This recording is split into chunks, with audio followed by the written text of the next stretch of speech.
Orang yang datang membawa cinta nggak pernah ditolak sama Nabi. Orang datang bawa cinta nggak pernah ditolak sama Nabi Muhammad SAW.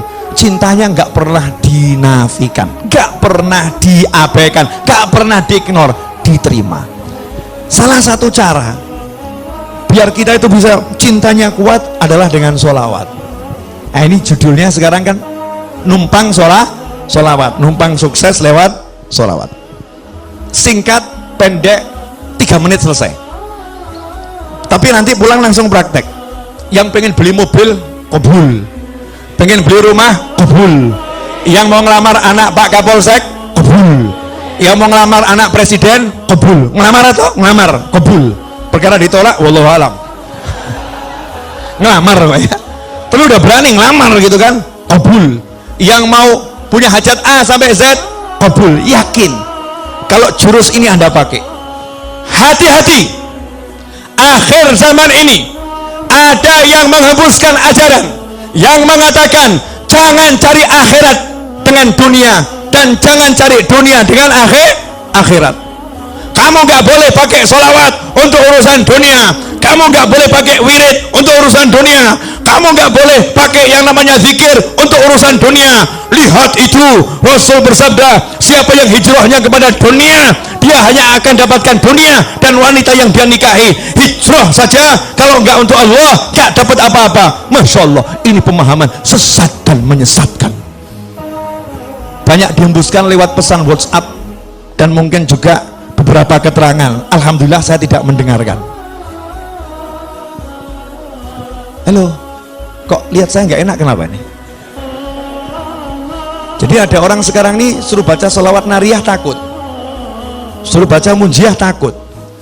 Kamu mau beli mobil baca nariyah, ngomong Habib, apa nggak musyrik? Apa nggak cinta dunia itu Habib? Masa sholawat buat beli mobil? Sholawat kan buat dapat syafaat. Sholawat kan buat dapat syafaat, bukan buat dapat mobil. Masya Allah, koplak ini. Ini gagal paham tingkat tinggi. Gagal paham tingkat tinggi. Sholawat itu jangan kamu batasi dengan satu kata syafaat. Syafaat itu salah satu bagian dari manfaat sholawat. Tapi di antara manfaat sholawat saya jabarkan 3 menit, perkara 3 menitnya melar jadi 30, wallahu alam. Boleh ya? Coba saya jawab pertanyaan saya dengan jujur. Kalau Anda pengen sesuatu urusan dunia, pengen mobil, pengen rumah, pengen punya pasangan hidup, pengen punya apapun yang ada di dunia ini, mintanya ke siapa? Mintanya ke siapa? Jawab yang keras, mintanya ke siapa? Allah, betul? Kalau Anda pengen sembuh dari sakit kepala, mintanya ke siapa? Kalau ada orang pengen sembuh dari sakit kepala, mintanya ke obat. Itu musyrik atau enggak musyrik? Musyrik. Kalau ada orang mau beli mobil, mintanya ke duit. Duit, aku mau beli mobil. Musyrik atau enggak musyrik? Musyrik. Ada orang mau sukses, mintanya dengan perencanaannya. Musyrik atau mukmin? Musyrik. Semua harus berawal dari Allah Subhanahu wa ta'ala. Sakit kepala, ada obat, pengen sembuh, Allahumma sembuhkan sakit kepala saya, ambil obatnya, tahu ini sarana, diminum dengan minta kekuatan dari Allah. Bismillahirrahmanirrahim. Betul? Kalau mau beli mobil, minta sama Allah, ya Allah beri saya mobil, ambil duitnya, berangkat ke toko, beli mobil, tapi mintanya pada Allah Subhanahu wa ta'ala. Betul atau betul? Pertanyaan selanjutnya, kamu mau beli mobil tapi duitnya nggak cukup, maju atau mundur?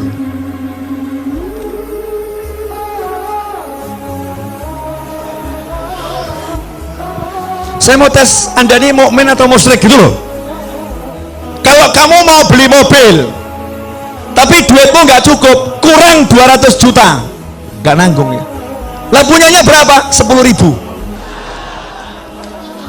Punya 10.000, mau beli mobil harga 200 juta, 10.000, kurang 200 juta, maju atau mundur?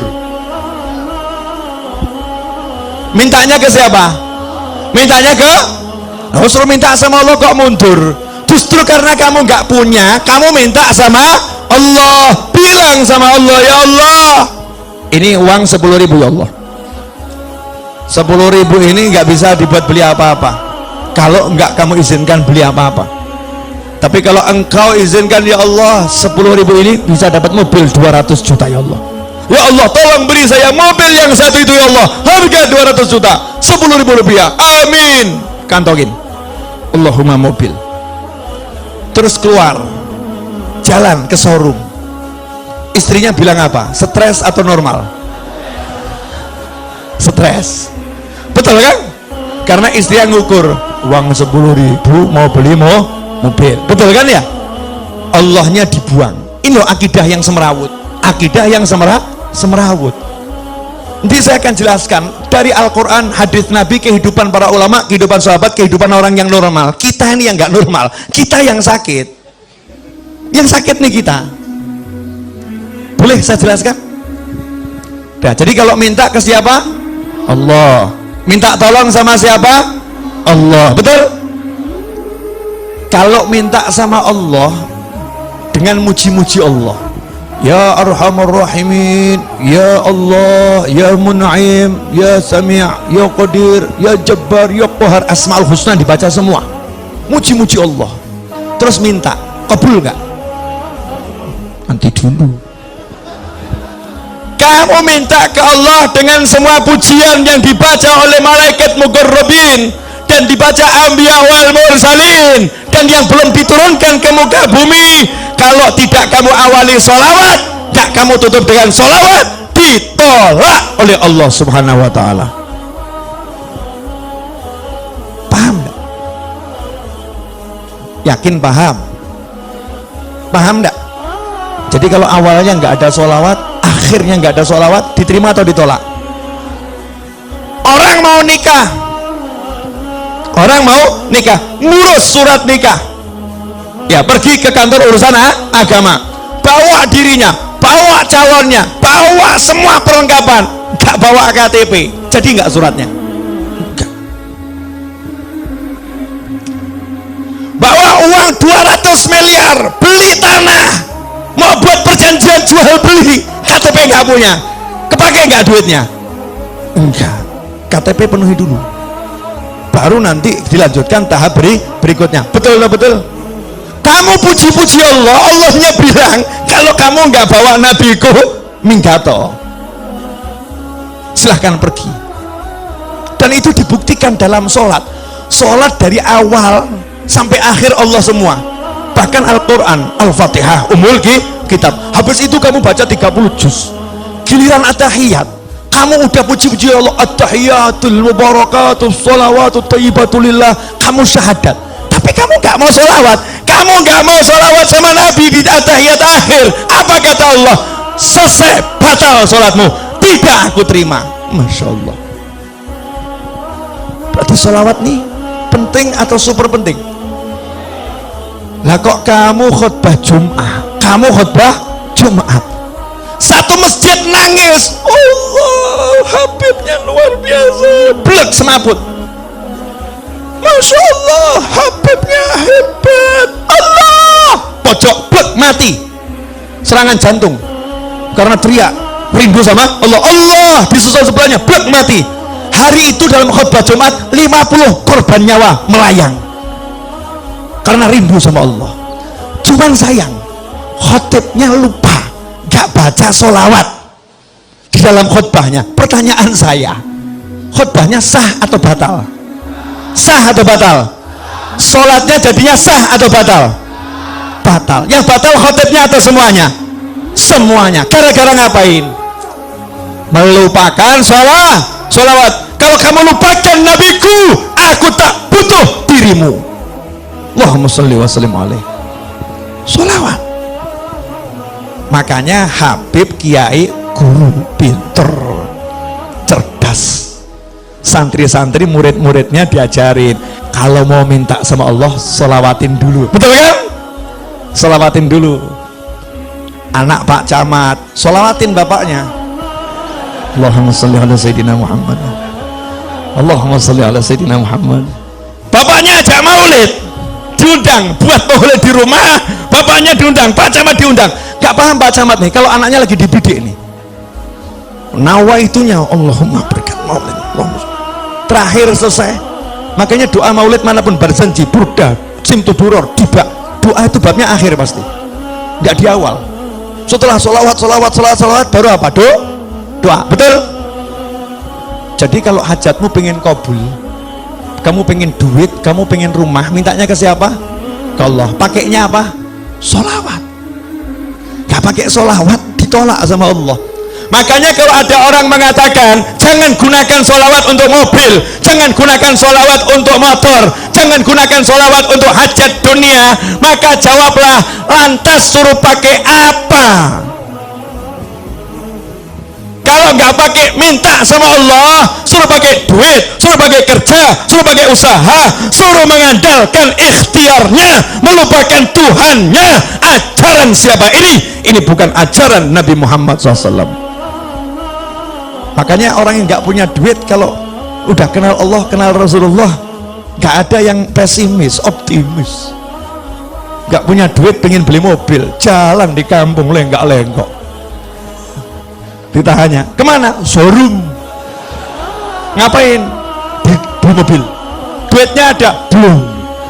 Nah terus proses sholawat, tahap awal sholawatin dulu. Sholawatin. Dianggap orang stres. Ini yang normal ini, yang anggap stres itu yang stres. Bener, apa? Nanti akan saya jelaskan. Serius. Yang kedua, dalil tidak terbantahkan. Dan ini yang punya Habib dan Kiai serta murid-murid dan kawannya, yang lain nggak punya. Cari, cek itu, cari di Google nanti. Kalau nggak percaya, di Google kalimat ini pakai bahasa Arab. Ya, satu-satunya amal yang tidak ditolak sama Allah hanyalah sholawat. Yang lain nanti dulu, cek, recheck, tolak, terima, tolak, terima. Kalau sholawat langsung diterima, meskipun kamu riak, meskipun kamu ujub, tetap diterima. Itu yang namanya sholawat. Habib, Yai, masa bisa sholawat mengalahkan sholat? Nah ini pemikiran gak beres ini. Jadi kalau sholawat bisa mengalahkan sholat, seakan-akan ini sholawat sesuatu yang salah. Nah, sholat itu ibadah, sholat itu ibadah. Kalau ada ibadah yang pahalanya memang secara khusus bisa lebih besar dari ibadah yang lain, kan ya luar biasa. Dan yang namanya sholat itu bagiannya adalah sholawat. Paham? Jadi kalau nggak ada sholawat, tidak ada sholat. Ini harus dipahami. Sabar, pelan-pelan, step by step, biar tidak gagal paham ya. Ayatnya, innallaha wa malaikatahu yusalluna 'alan nabi ya ayyuhalladzina amanu sallu 'alaihi wa sallimu taslima. Allahumma shalli wa sallim wa barik alaihi.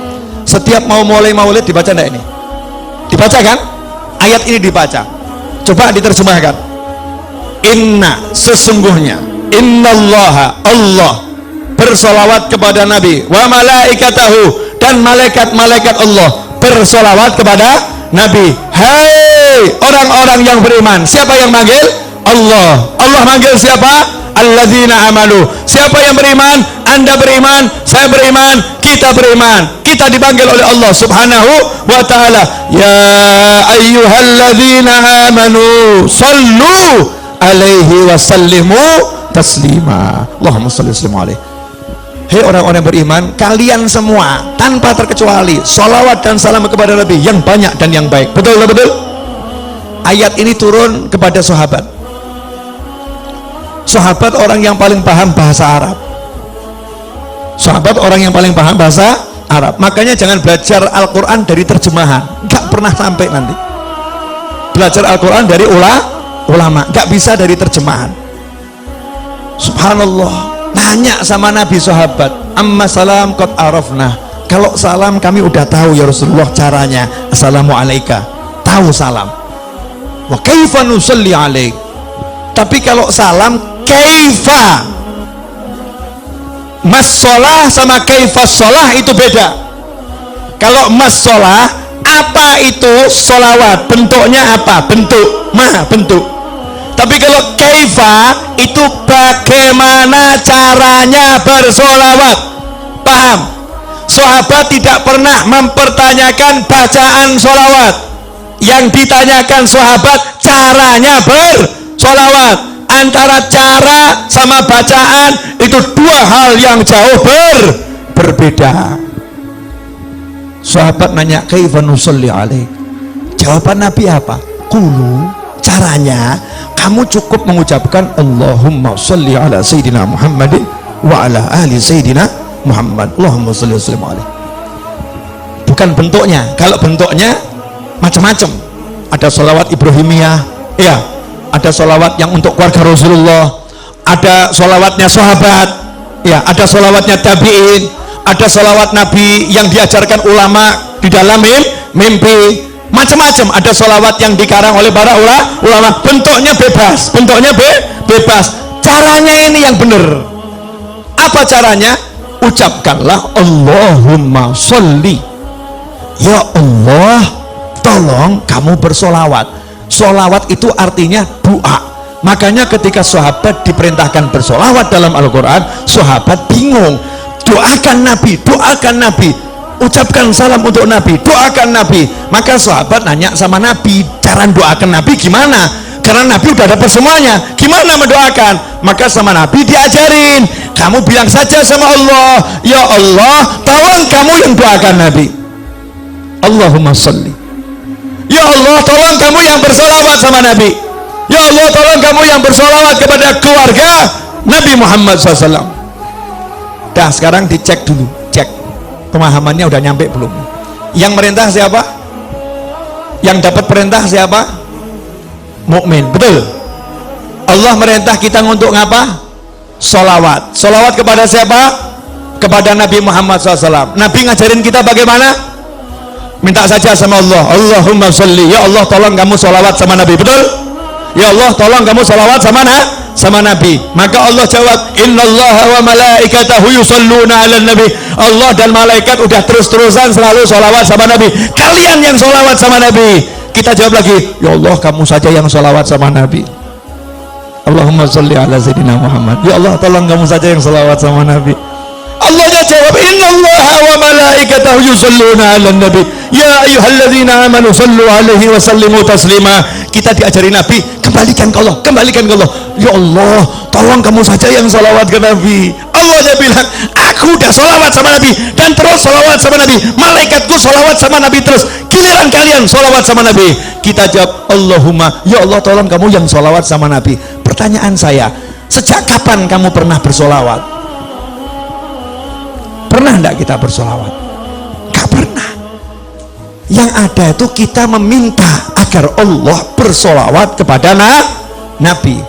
Pertanyaan saya, lah kalau kita minta sama Allah untuk solawat, terus yang solawat siapa? Allah. Yang solawat Allah. Akankah Allah menolak Allah? Akankah Allah menolak Allah? Tentu tidak. Itu yang pertama. Yang kedua, kita minta kepada Allah untuk kita atau untuk Nabi? Allahumma sholli ala sayyidina Muhammad, ya Allah tolong kamu bersolawat pada Nabi Muhammad. Berarti kita minta kepada Allah untuk siapa? Untuk Nabi. Lah kalau ada orang minta buat Nabi, kira-kira sama Allah diterima atau ditolak? Dan mintanya kepada Allah, ya Allah tolong kamu, saya minta kepada kamu sesuatu untuk nabiku, untuk kekasihmu, tolong ya Allah. Kira-kira sama Allah dikasih atau tidak dikasih? Dikabulkan atau tidak dikabulkan? Kenapa? Untuk kekasih Allah semua diberikan oleh Allah. Makanya kamu riak, kamu ujub kalau minta untuk Nabi Muhammad SAW, pasti diterima oleh Allah Subhanahu wa Ta'ala. Jelas? Nah, bagian asiknya di sini. Akhiran bab duit. Ini sebetulnya rahasia para wali, nggak boleh di share seharusnya. Cuman malam hari ini dan bulan ini bagusnya di share, karena di Indonesia lagi banyak orang pusing. Harus dikasih ilmunya biar nggak pusing semua, biar pusingnya terarah, terarah. Begini loh, masih ingat cerita Nabi Muhammad SAW ketika menceritakan dahulu di zaman Nabi-Nabi terdahulu ada 3 orang yang berteduh di dalam sebuah gua, kemudian ada batu yang jatuh dari atas menutup mulut gua. Ingat kisah itu? Kemudian mereka berusaha mendorong batu yang besar itu, mendorong batu yang besar, mendorong batu yang besar. Ternyata batunya tidak bergerak. Betul? Jangan dilanjutkan dulu ceritanya. Batu besar didorong, nggak bergerak. Seharusnya ini urusannya dorong atau traktor?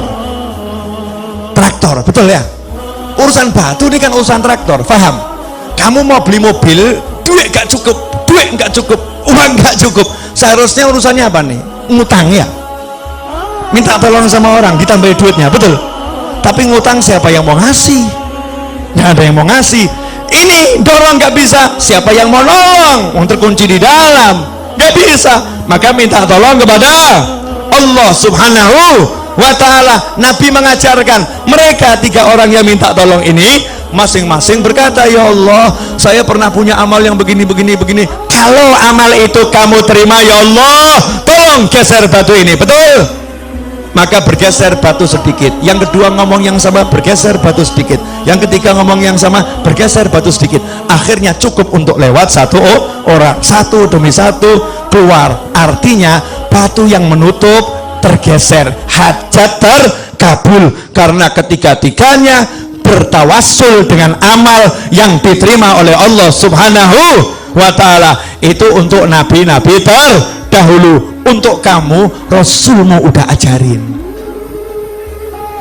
Jangan yang nabi terdahulu, Nabi Muhammad SAW. Ada satu amalan yang tidak mungkin ditolak. Apa namanya tadi? Sholawat. Makanya pinternya Habib sama Kiai, sengaja saya terus sebut Habib sama Kiai, biar Indonesia paham ilmunya Habib dan ilmunya Kiai, ilmunya Habib dan ilmunya guru. Mereka orang-orang yang luar biasa, meskipun penampilannya biasa-biasa saja, meskipun penampilannya mungkin baju takwa nggak jelas, mungkin sandal aja warnanya beda ya, sandal warnanya beda, nyantai. Mungkin kalau dilihat orang ini orang nggak jelas, tapi ilmunya luar biasa. Rumahnya mungkin reot, reot. Coba perhatikan, Habib sama Kiai dari zaman dahulu kala ngajarin, kamu kalau punya hajat baca nariyah 4444 kali. Selesai nariyah bilang, ya Allah berkat sholawat nariyah kabulkan hajat saya. Betul? Kamu kalau punya hajat baca maulid simtuduror, barzanji, burda, dibak dan sejenisnya. Selesai maulid bilang, berkat maulid ini ya Allah kabulkan hajat saya. Betul? Kamu kalau punya hajat diajari Habib Kiai baca munjiah 1000 kali, sholawat A sekian kali, sholawat B sekian kali. Selesai bilang sama Allah, ya Allah berkat sholawat yang aku baca tadi kabulkan hajat saya. Betul? Pertanyaan saya, ajaran Habib sama Kiai ini berasal dari mana? Dari ajaran langsung Nabi Muhammad Sallallahu Alaihi Wasallam. Amal yang tidak ditolak. Dan buat kita amal yang tidak ditolak adalah sholawat. Makanya kalau kamu pengen beli mobil, baca nariyah 4444 kali, tapi jangan diwakilkan. Kalau kamu wakilkan, yang qabul yang mewakili. Karena judulnya ini mau tawasul dengan mujahadahmu, dengan usahamu. Gantinya dorong batu tadi loh, usahanya duduk di kamar. Nanti kamu masuk kamar bilang sama istri, dek saya mau beli rumah dulu ya, jangan diganggu 5 jam, siapkan kopi, teh dan makanan, kunci kamarnya jangan diganggu. Kholwat 5 jam, nariyah, munjiah. Anaknya ditanya sama ibunya, nanya sama ibu, ayah mana? Beli mobil. Di mana? Di kamar. Masya Allah. Keluar dari kamar ya, ayahnya ada tamu, terus anaknya cerita, ayah tadi beli mobil. Oh iya benar, di mana? Di kamar. Masya Allah. Tamunya nanya, iya betul. Iya. Gimana caranya? Nariyah 4444 kali. Hasilnya sebentar lagi saya harus keluar dulu. Baru dia keluar, jalan ke pasar, jalan cari obyekan, jalan dia bergerak. Nanti itu sholawatnya akan bekerja. bekerja. Loh, kalau Nabi yang terdahulu saja umatnya di dalam gua nggak ngapa-ngapain, diem saja, gerak sendiri. Lah kamu udah pakai sholawat masih pakai kerja, nggak kabul ya nggak mungkin. Mana imanmu, mana yakinmu, mana percayamu? Jangan percaya dengan fata morgana. Pekerjaan itu fata morgana, perencanaan itu fata morgana, ajaran nabimu itu nyata, saudara-saudara. Allahumma sholli alaihi. Jelas. Masing-masing buat rencana kelihatannya. Mulai pulang mau sholawat, mau sholawat, mujahadah, baca sholawat. Ini kalau semua ngamalin sampai nanti sudah terwujud, komisi nggak nyampe Solo, awas. Namanya guru tuh harus dapat komisi, yang ngajarin kan ya. Perdagangan kan begitu kan ya. Yang ngajari kan dapat apa itu, hak cipta ya. Royalti. Nah, royalti nggak usah banyak-banyak, udah 10%. Royalti 10%. Ikhwani rahimakumullah. Jelas yang saya sampaikan? Jelas? Sekarang hidup ringan atau berat? Ringan ya. Gak usah repot, kita punya Nabi Muhammad Sallallahu alaihi wasallam. Ada yang masih ngeyel, mungkin nonton orangnya. Sebentar. Masih belum puas. Oke, satu lagi. Yang di rumah tuh masih belum puas dalilnya. Wa may yattaqillaha yaj'al lahu makhrajan wa yarzuqhu min haitsu la yahtasib. Siapa takwa kepada Allah, Allah akan selalu memberikan solusi untuk masalahnya, apapun itu masalahnya. Wa yarzuqhu min haitsu la yahtasib, dan Allah akan selalu memberinya surprise rezekinya surprise, rezekinya kejutan, tidak bisa dipikir dari mana datangnya, tahu muncul. Itu namanya min haitsu la yahtasib, bahasa kerennya surprise. Itu kerennya, rezekinya surprise. Ayatnya itu, lihat asbabun nuzulnya. Asbabun nuzulnya tentang suami istri yang anaknya tertawan oleh musuh. Terus suami istri ini menghadap Nabi Muhammad SAW, terus ngomong sama Nabi, anak saya ditawan musuh. Apakah Nabi kirim pasukan untuk membebaskannya? Apakah Nabi mengatakan, satu sahabatku nyawanya seperti nyawa seluruh umatku, maka akan kukerahkan seluruh pasukan untuk bebaskan anakmu? Apakah seperti itu? Enggak. Nabi mengajari, pulanglah kamu ke rumah, ajak istrimu, bacalah haula wala quwata illa billah. Maka kedua, sang suami pulang ke rumah. Sampai di rumah istrinya dikasih tahu. Apa jawaban istri yang solihah? Masya Allah, petunjuk yang luar biasa. Ini anaknya ditawan. Nabi nggak kirim pasukan, Nabi nggak kirim pasukan khusus, Nabi tidak buat perencanaan untuk pembebasan secara zahir, tapi Nabi ngajari ucap la haula wala quwata illa billah. Istri ini mengatakan, ini cara yang paling hebat, ini petunjuk yang luar biasa. Sekarang suami pergi tempat kiai, pergi ke tempat habib, penuh dengan yang namanya masalah, kemudian diajarin Kiai Habib, baca Simtudurur di rumahmu setiap malam Jumat, akan selesai masalahmu. Pulang ke rumah, ngomong sama istri, istrinya menjawab, wah maulid lagi, urusannya duit kok suruh baca maulid, urusannya utang nggak selesai kok suruh baca maulid. Na'udzubillah, amin. Dalik. Mana perencanaanmu, mana strategimu? Rasulullah enggak membuat strategi, sahabatnya tidak suruh buat strategi, suruh duduk zikir kepada ilahi Rabbi.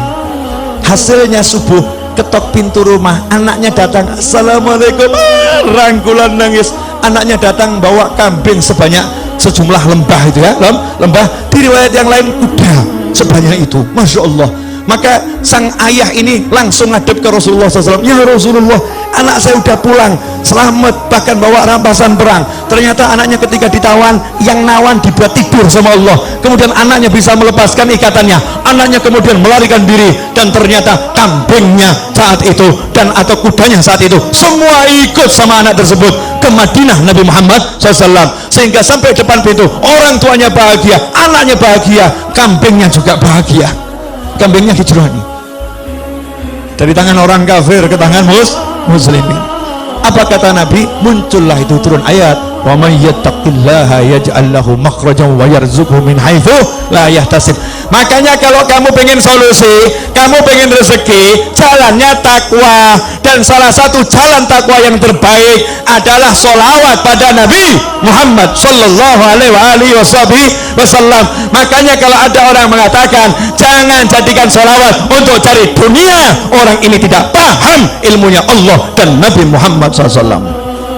Justru kalau kamu butuh dunia, pakailah akhiratmu, pakailah Allahmu. Itu namanya orang yang mengandalkan Allah subhanahu wa ta'ala. Jelas semuanya? Alhamdulillah. Teriak-teriak udah selesai, baju sudah tembus ya, kaos sampai ke depan basah kuyup. Sudah saatnya pertandingan diakhiri. Kesihan para santri yang sejak sebelum kita datang sudah duduk di sini ya, dan nabuh rebana dengan penuh energi menunggu hidangan yang dinanti-nanti. Tak kunjung keluar hidangan itu karena Habib Novel yang tak tahu diri. Saatnya hidangan, kalau memang ada yang mau dikeluarkan, dikeluarkan. Saat hidangan nanti keluar, saya undur diri.